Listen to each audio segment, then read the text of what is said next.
Welcome to the Sports Geek Podcast, episode 69. On this week's episode, I dive into the Sports Geek Mailbag to answer questions on Twitter Instant Timeline, Facebook promotional posts, and we start looking at trends for 2015. Welcome to the Sports Geek Podcast, the podcast built for sports digital and sports business professionals. And now, here's your host, Sean Callanan. If you guys are really us, what number are we thinking of? 69, dudes! Whoa, indeed. Thank you very much to Bill and Ted's for the introduction. Yes, this is episode 69. What a milestone. And the teenager in me couldn't help but go back to Bill and Ted's Excellent Adventure.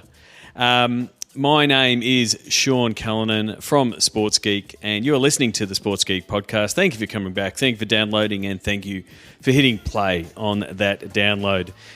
Please send me a tweet. Tell me where you're listening at Sean Callanan, SeanCallanan, or at Sports Geek, and tell me where you're listening from. Very pleased to get some more iTunes reviews in during the week.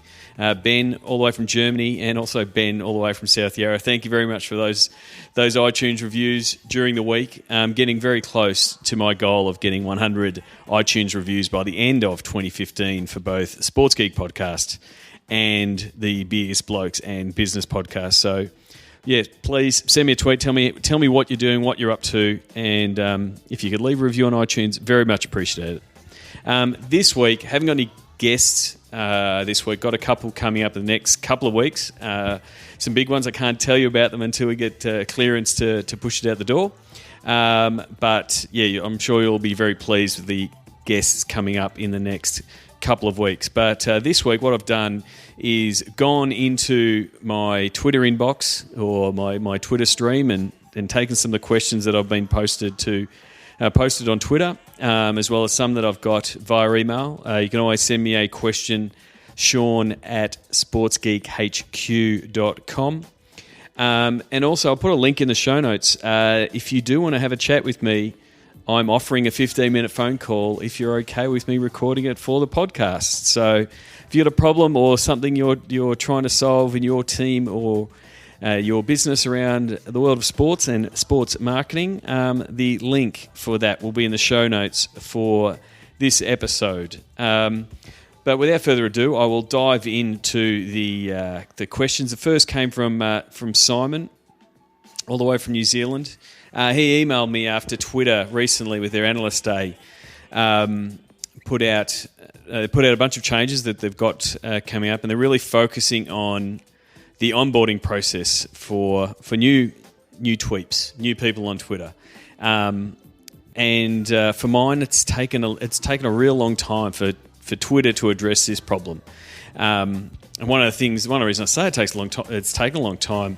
Back in 2012, Laura King, who works at Twitter and spoke at C Conference in Boston. I was lucky enough to stop by Twitter after that and go to Twitter head offices and have a look around, had a shot at the popper shot, did a terrible job on the popper shot, won another shot at the record. If you've ever been into Twitter head office, they've got a popper shot game there where you can have a go and see if you can get the best score.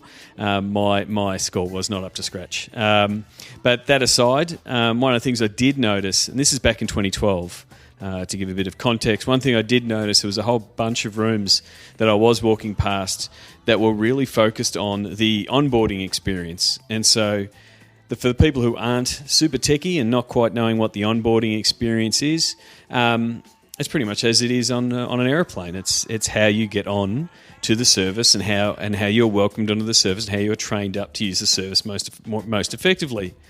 And so back in 2012, they were working on things like the welcome screens and what you were seeing when you first signed up and encouraging people to follow certain accounts and things like that. But yeah, the reason I was surprised is that it's still 2 years later and they're still trying to solve that problem, because one of the things with Twitter is that there's so many phrases and lingo and mechanisms of what's a retweet, what's a hashtag, how do I reply, who do I follow. as people who use it, and I'm assuming most people who are listening to the podcast are, long-time Twitter users that have learned how to use it, that have made, like myself, good friendships and great connections via Twitter. But just for a second, put yourself in the shoes of someone who's never used Twitter. Just never used it. And that's the daunting prospect that Twitter has and hasn't been able to solve for mine yet. And it's why it's not yet a mainstream platform. It's not a mainstream platform like Facebook is. Facebook has your grandparents, your father, and your children on Facebook. Twitter does not have that cut through as yet. Now, for those of you who don't know what the Twitter Instant Timeline is, it's to give a fuller Twitter experience straight off the bat. So when you were going to sign up, rather than just getting here's the 7 celebrities that I selected and the 3 sports teams that I selected and Ellen DeGeneres and Oprah Winfrey, and you're really dependent on it whether those celebrities you've picked are interesting and are posting regularly, you go to your stream then and it's rather light on for information and you sort of go, why am I here? What the timeline is meant to be doing, the instant timeline that they're talking about, is it's going to be injecting interesting tweets that are live, that have a bit of virality to them, that try to show the spark of what Twitter is, especially around something that's live. And we know that Twitter is best around live sport. It's one of the reasons it has gravitated towards the sports vertical. So it'll be interesting to see how it goes. For mine, Twitter needs to keep doing more and more of these kind of things to get more people involved with Twitter and make it simpler for a lot of people. Because at the moment they just don't have the volume and coverage of people to make it the primary platform for everything that you do. Whereas Facebook reaches a fair chunk of the world, Twitter is very much pulling less and less of that. I mean, don't get me wrong, I love Twitter. I use Twitter every day, use it as a source of news information, but there is that issue of when was the last time you went out and followed more Twitter accounts? Everyone on Twitter seems to be quite happy with Twitter. So that's just not a problem of the people new to Twitter, but even the people who've been on Twitter for a long time. There's how often are you going to look and find more people? Because at some point you get enough followers and you get quite comfortable in that's my Twitter experience. So it will be interesting to see how Twitter goes, how the general public takes on board some of the changes. Some of the other changes are really to also activate the people who've signed up for Twitter but don't use it very often. So again, if you're at work and not like us that are using Twitter every day to communicate with fans, but if you're at work doing work that's not related to using Twitter, and you're off Twitter for 12 hours, they're trying to bring in what would be best termed while you're away, some of the highlights of things that you may have missed, which is getting down the path of EdgeRank from a Facebook side of point of view, and trying to use algorithm to say these are the things that you should be looking at. I actually don't mind that idea because I actually use the Discover tab quite often to see what is bubbling up, what is popular with the people that I'm following. Normally, it does a pretty good job in that space of things that I might want to read, or I might want to favourite, or I might want to tag for later. But the internet being a beast that does not like change, that has a lot of moral indignation when someone wants to change something that you think you're a part of. I have no doubt when Twitter starts injecting tweets and putting tweets into the timeline and saying you missed this, much the same as when they started changing the order of the way tweets were displayed, or the way they started putting pictures in the tweets, or the way they started putting videos in the tweets. People who've been on there for a while will complain, and that's just the nature of the internet. So I'm very interested to see how they come up with this. Things you may have missed. It will also drive more people into the Twitter product, into the Twitter app. and that's where the ads are, which is another thing altogether. And that comes. I'm going to get into ads and stuff later on when I'm going to get into some of the trends for 2015 as I start formalising some of the things I'm going to look at specifically in 2015. So thank you very much, Simon, for sending the email. And also thank you very much for the belated iTunes review. You don't need to scold yourself because you haven't done an iTunes review until now. Very much appreciated. Steve, this is actually a conversation I had with a mate around Facebook promotional posts. And this one's pretty much, again, it's spawned a mountain of Chicken Little style, the sky is falling blog posts. So Facebook Newsroom, and if you're not following Facebook Newsroom for all of their updates and what they're pushing out, then, as I've said before, you're just doing this internet thing wrong. Facebook are pretty good at sending out, putting out blog posts on the Facebook Newsroom to sort of say what they're planning to do and what they're hoping to do. There is a little bit of reading between the lines you've got to do sometimes, but if you're at least reading what they're saying they're doing, you're not reading it second and third hand or, a couple of days later on Mashable or something like that. So pretty much the headline tells everything. Newsfeed, for your information, reducing overly promotional page posts in the newsfeed. So again, you need to take off your I'm an administrator of a brand page or a team page, and put yourself in the shoes of the Facebook user, which is where Facebook are coming from.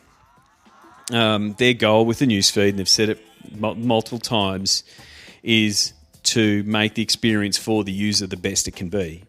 And so what they want to do is they're going to put the brakes on, limit the reach, however you want to say it with edge rank, of posts that are overly promotional, in that they ask you to buy a product, ask you to install an app, ask you to enter competition, or effectively are an ad. Now, why is that? Now, the people who are complaining around it are saying, well, they want you to use ads. Well, to that I say, duh. Facebook is a platform that they've built. It's their platform, and they want you to use ads to reach your fans with advertising. Now, so what they're trying to say is, don't try to get around it. We're not going to really show a lot of those posts. Now, most of this is really aimed at the spammy, bad brand pages that are just putting up buy this, sell now, and doing all of that kind of stuff on their feed all of the time. And again, put your hat on as a Facebook user. Do you want to see a lot of those posts in your feed? I'm hearing lots of no's, even though I'm standing here by myself. And Facebook's hearing lots of no's. That's the other thing. Lots of people are tagging those posts, hide this post. I don't want to see this post. That's the information that they're getting that's forming the basis of the changes to the edge rank. And that's pretty much what I've been saying, and what I've been saying both to sports teams but also to brands that are on Facebook. Facebook is not a place to sell. Facebook is a place to get your content out there. From a sports point of view, it's a great way to get your key content out there and get people back to your website. And that's one of the things. You want to get people back to your website and you want to get them into your database. That's where the sale starts getting made, via your email. Now, that said, when you want to do something that's promotional, what you need to remember now is, if you're going to do a promotion for a sponsor, or if you're going to do a call to action for ticketing, be very careful. If you're going to keep mashing your message of ticketing with your story and highlights packages, you may get whacked with this change, because Facebook is saying we don't want to see words like buy, get, those kind of buy now, get now, grab your tickets. All of those kind of words will get picked up and potentially could be penalised. So what are ways around this? One is make your content compelling, get them to the website, and put the calls to action in your in your website copy. Make sure it's integrated with everything you're doing from a journalist point of view. You're not just talking about the game coming up. You're putting links throughout your copy to make it very easy for people to get tickets. And then the other thing is to use Facebook ads for what they intended to be used for, which is to sell products to the exact right people in the exact right market that are in the buying demographic that you want to buy the products, because it works very, very effectively. Having used it myself both to promote content, but then also to promote events and ticketing and app installs and the like. So I think, I'm not a big believer in the Chicken Little, the sky is falling, Facebook is, I'm deleting my Facebook. It's still a massive driver of traffic. It's still, your posts are still getting rewarded each week when fans are clicking through, watching the videos. I'm seeing lots of teams using videos at the moment.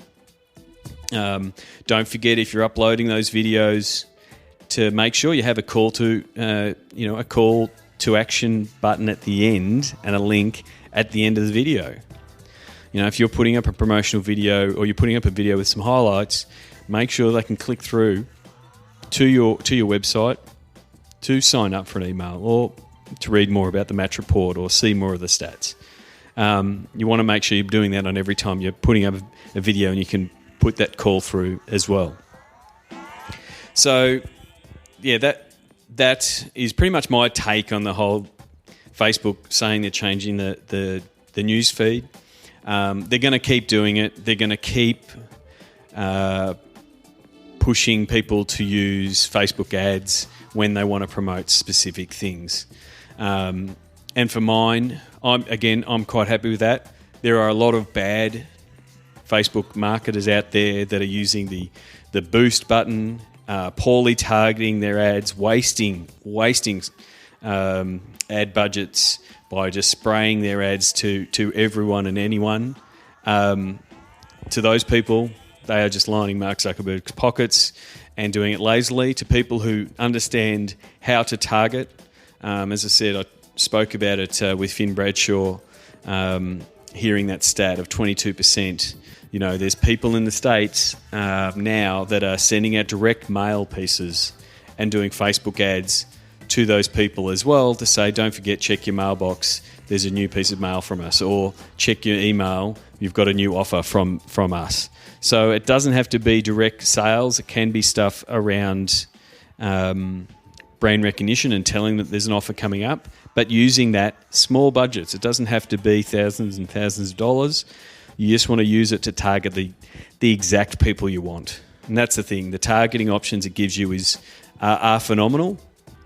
And you really want to investigate how you can use that, both from a selling tickets to a selling season tickets to also doing sponsor promotional type stuff, which we've done with a couple of teams. So they're my two takes on Twitter instant timeline and Facebook promotional posts. Go to sportsgeekhq.com for more sports digital marketing resources. Thanks, DJ Joel. Yes, please check out sportsgeekhq.com.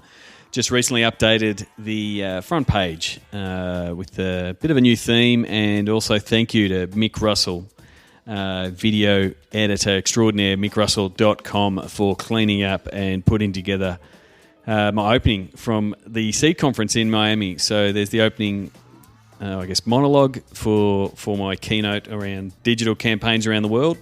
If you sign up for the ebook there as well, but you can catch the first 7 or so minutes of my keynote that was recorded by my son Reese, who was the intern in Miami, and Mick's done a really good job of cleaning it up. So if you need a video done, head over to mickrussell.com. I'll put here the links to him in the show notes. What I wanted to do over the next couple of episodes, because I'm getting hit up a few times from tech writers and also clients wanting to have a bit of a report and a bit of a look going forward into the digital crystal ball and looking at some of the trends for 2015. So We've got a presentation to do on Wednesday, and I'll also be at Entrepreneur Club tomorrow night, Tuesday night, the 25th of November,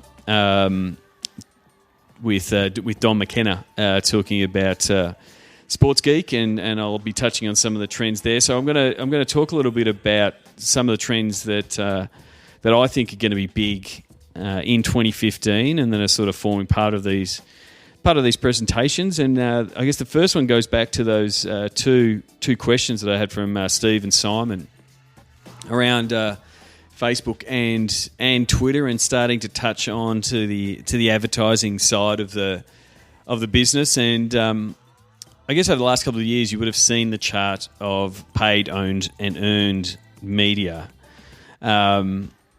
where earned is something that you've built up. Owned is your own. It's your website, it's your emails, it's your channels. No one else controls it.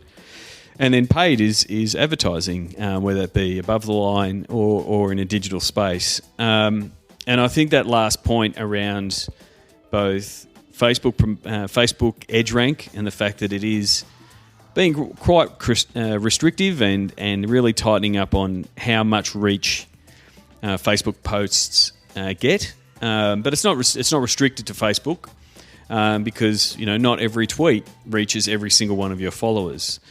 As bad a rep as Facebook Edge Rank gets, Twitter just hasn't given it a name. No one, because there is no algorithm. There's nothing to blame. But look into your Twitter analytics and have a look at how many impressions, which mean very little. They mean about as much as reach.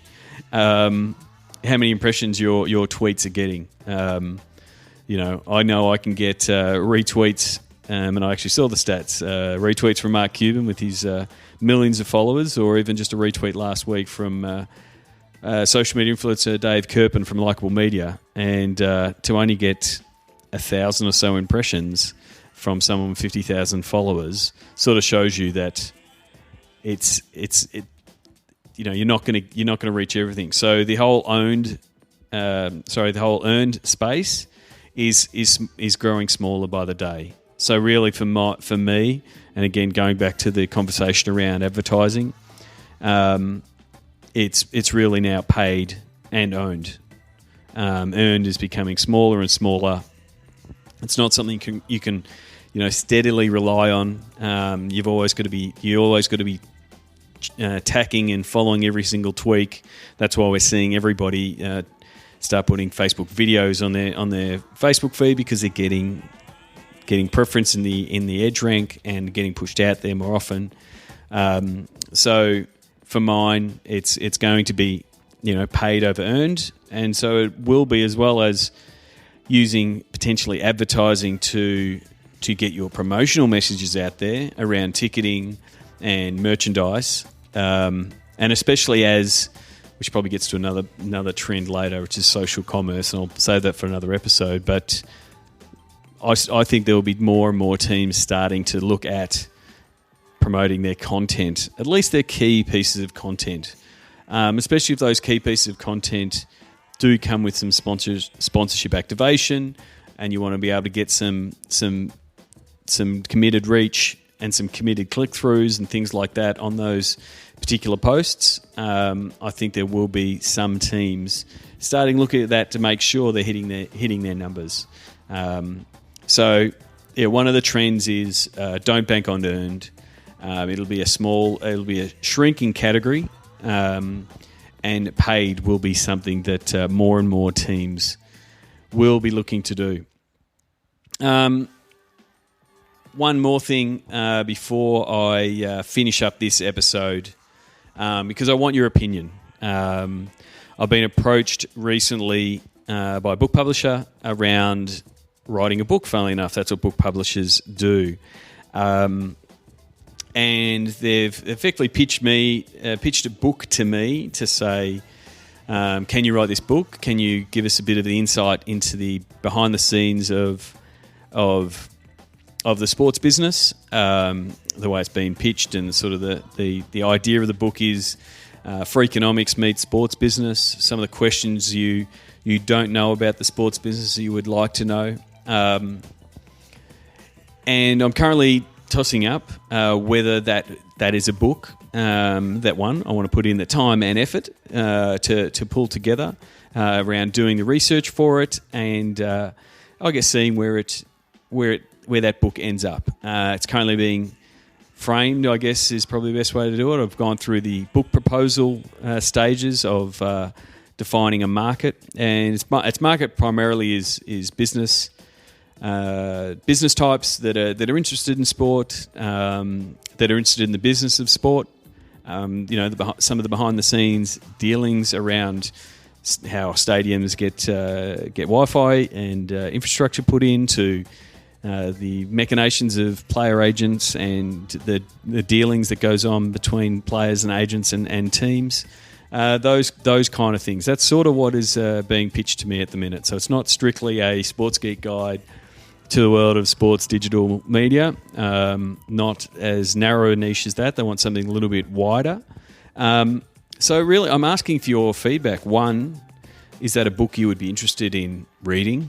I say reading more than buying, because I really want to make sure I get to write a book that actually gets read and not just gets marketed. I'm really excited about marketing the book, because I've got some really strong ideas on how books can be marketed, and especially now with all the social media channels that I've just been talking about and those kind of things. So yeah, please send me a tweet at Sean Callanan, or send me an email, sean@sportsgeekhq.com, especially if you've got any ideas around what sort of topics should be in the book. What do you think would be interesting? What do you think would be interesting to both you working in the sports business, but also some of your friends? What are some of the questions that they have of you working in sports business? What do you think would be interested to the wider business community? That kind of thing. So yeah, really interested. If I do get an overwhelming swell of support to produce the book, it will definitely sway my case on whether to do it or whether not to do it. At the moment, it's really an issue of time and headspace to be able to do it with the deadlines that they're putting up for me. That's it for this week's episode of the Sports Geek podcast. This has been episode 69. You can get the show notes and the links to this episode at sportsgeekhq.com/69, and I won't do any more Bill and Ted's jokes from now. My name is Sean Callanan from Sports Geek HQ. Thank you very much for listening. Until next week, cheers. Check out which teams work with Sports Geek at sportsgeekhq.com/clients. Find all Sports Geek podcasts at sportsgeekhq.com/SGP. Send in your sounds of the game. Email Sean at sportsgeekhq.com. Thanks for listening to the Sports Geek Podcast.